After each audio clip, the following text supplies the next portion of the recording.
Greetings, YouTube. Welcome back to the channel. I was very surprised and a bit encouraged that when I produced the first ever episode of this series where people send in screenshots and or videos with their roster and their progression and ask for advice, that several people, and this goes back years and I just haven't done it, have said, Prof, you should do this. But several people said, yeah, I think you should do more of this. So I'm not going to do this, probably even every day, like crystal opening commentaries, maybe a few times a week.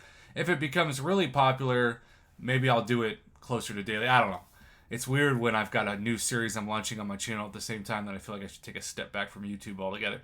But regardless, McChiveOn sent over several images to talk about where his account is. Now, he didn't tell me what specific content he's trying to clear in these screenshots, but the plus, if there is one, is that if you rank up a good champion, they can be helpful in a variety of content, even if he didn't specifically express that he was wanting to clear some content. I also have to give the normal disclaimer that this is just one guy's opinion. If you disagree, great. If you think that there's somebody you love to use that maybe in a tier list is a average champion, but you enjoy them, like my boy Sweeta and Satan herself, Kamala Khan, go for it. Screw what I think. I'm just giving you my 2 cents because you asked for it. All right, so you can see to start off with 5 stars, he's got Doom, Nick Fury, Shang-Chi, Blade, Aegon, Spider-Man, Stark Enhanced, Void, Sunspot, Medusa, Human Torch, Corvus, and Quake, all rank 5. Quake, you can't see it, but her PI is 12,850. Now, below that, Hyperion, and then my Guillotine 2099, and he might have full suicides on it, he didn't specify either, is about that same PI at rank 4. Now he's got Korg, also at least at rank 4, but I feel like Korg is most likely going to be used for defense. Now, looking at this image, immediately 2 things jump out. Number 1, Black Widow Clairvoyant needs to be your next rank up. She is the best champion in terms of utility in her class. Yes, that's right. I put her above Dr. Doom, people. Again, one guy's opinion. If you think that's a hot take, so be it. But I'm going to give you what I've learned. Every single month in Cavalier Event Quest difficulty, regardless of what they choose to tweak the nodes at, she's my MVP.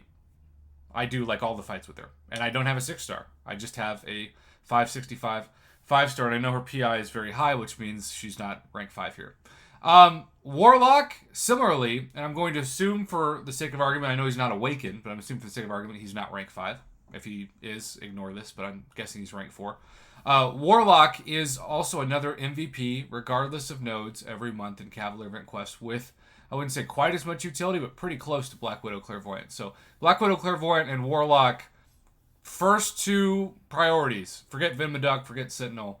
Honorable mention. Assuming he's rank 4, and again, I'm just going by PI of these screenshots, is Red Mags. And I have to give a 4th in order. So, Black Widow Clairvoyant 1, Warlock. Well, actually, I don't know. I would still put Warlock at 2, but maybe Red Mags will be 1 or 2. This is going to be a debate, regardless of what order you put them in. But, honorable mention, people said to me for years, Prof, Archangel doesn't need to be rank 5 to be good. That's true. But especially if and when you run suicides, Archangel is not a suicide-friendly champion, so you're still going to be bleeding health every fight. And I like to just parry heavy, and so I'm still going to be bleeding some health too, even when I land the parries and I don't get hit. Archangel at rank 5 is just more fun than Archangel at rank 4. I wouldn't put him up there before Black Widow Clairvoyant, Warlock, or Red Mags, but I'm just saying. And then going above that, Domino, I've got a rank 3 6-star, and her parry heavy damage alone when I have Red Hulk as a synergy, and Masakre is kind of just a nice bonus addition that's not required but still nice. It's insane. And then her special 2 and special 3 are insane. I don't get the people that are like, Domino's overrated. She's an RNG champ. The RNG is either good, great, or stupid, ridiculous. It's not bad. It's not like I do a parry heavy and I'm like, oh no, I only caused 1,500 incinerate damage per tick. What a trash champion. It just doesn't happen. So I put Domino in the top 5. So Domino, Red Mags, Warlock, Black Widow Clairvoyant, and lastly, Archangel. All right, let's move on to the next picture, and we have 6-star shards. Now, you might say to yourself, oh, that changes things. He's got a 6-star Black Widow Clairvoyant. That's why she's not at rank 5. I would be so happy to bring in both. I have a rank 3 6-star and a rank 5 5-star Corvus that I use in everything. There are just so many times, too, where you might need her for multiple things. I don't care if it's a war or alliance quest. I don't care if it's general questing or side questing. You're going to be thankful you took her to rank 5. And it's very cheap now, especially once you reach Thronebreaker level 60, to take 5 stars to rank 5. Getting 2 fully formed tier 5 basic is just so cheap now. You could get 3 this week if you're Thronebreaker for $40 in an offer, which was just the cheapest we've ever seen. Honorable mention here to Elsa. I have Elsa now at rank 2, and she is a great rank 3 option, especially if you've got Suicides on and she starts out bleeding, because then you degen the opponent. Captain Marvel movie, I'd still wait to become Awakened to take her to rank 3. That might be a controversial point, but I made it. And now we're going, I guess, maybe classes? So, looking at your top 6 stars, if you take Domino to rank 5, and I would recommend that eventually, you've got to take Red Hulk up. And speaking of Red Hulk, the 3 biggest no-brainers to rank up for you right now, but number 1 on your list, I love Red Hulk, but Immortal Abomination is just stupid good. Talk about another champion that I use every month, and I feel like I don't even really know how to use him. Most of the time I just build to a special 3, and then the fight's over, and so that's all I care about. But I know, like, some people go, like, what, special 1, special 2, special 2, special 1, something in that order. But I just go to a special 3, and then just cause poison damage to meet them, and it never fails me. And even if I'm fighting him as, like, a D skill player, I still don't lose health, and I win the fight. So if that's the case, who cares how you fight him? Immortal Abomination, number 1 rank up here. I'm going to say Red Hulk 2, Thing 3. For the skill class, oh, Hit Monkey is so much fun. But if you want somebody who really has overall utility, Black Widow Deadly Origin needs to be your next 5-star skill rank up. I'd say Black Widow Deadly Origin 1, Hit Monkey 2, Massacre 3, or maybe those 2 can be switched. At the very bottom, we've got Elsa. Take up that 6-star next if you're going to take up Elsa. Here, if Namor is close to Sig 200, I say think about it. But if your best Apocalypse is your 5-star Unawakened, definitely put him in that category. Colossus Awaken? Yeah, okay. So Colossus Awaken, Red Mags, Domino, and Archangel. I'd probably put Red Mags 1, Colossus 2, Domino 3, Archangel 4, Apocalypse 5. Actually, Apocalypse 4, Archangel 5, Namor 6. I'm trying to, like, somewhat go fast on this. I love so many of those champs. The mutant class is the deepest class, especially with Apocalypse. Emma could be ranked up, but I wouldn't rank her up. If you don't use her, I wouldn't rank her up before anybody I just mentioned. Captain Marvel movie is Awakened. I take up Sparkles, too, while you're waiting to awaken your 6-star.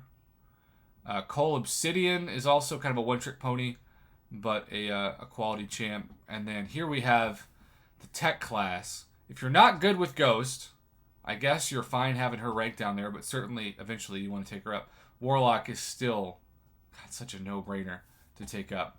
Top 3 next rank up. Can I give a shout out though? A lot of times when I do the arena, I just think about how much I enjoy champions that can easily finish fights with just combos, not even worrying about firing specials.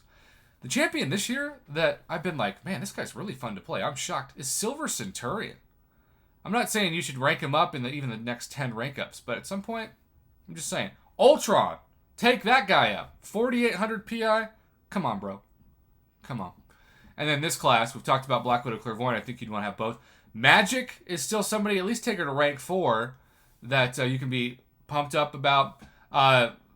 People are going to say Symbiote Supreme and Dragon Man, maybe even Morningstar. But I got to tell you, my favorite 6-star I've taken up this year that I just think is so fun now is the functioning alcoholic known as Diablo. Take up Diablo. But not before the 7 others I've named or 10 others. Woo!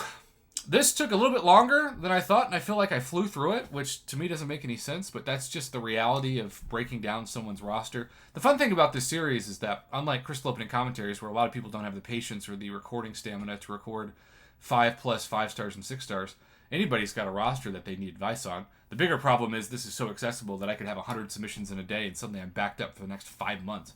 But McChiveOn, we got you in. You came to the office hours of Prof Hoff, and I hope that this video helps some people out there. I hope this benefits somebody. If it is, if it helps you with your roster, then it was worth the video, regardless of views. When you start a new series on YouTube, you don't do it for the views. You do it for the education, or at least that's how I look at it. No, don't go for clicks. Go for community. That's my advice to any YouTube channel, regardless of what you're talking about. Have a great rest of your day, McChiveOn. I hope this helps. Thanks for the submission.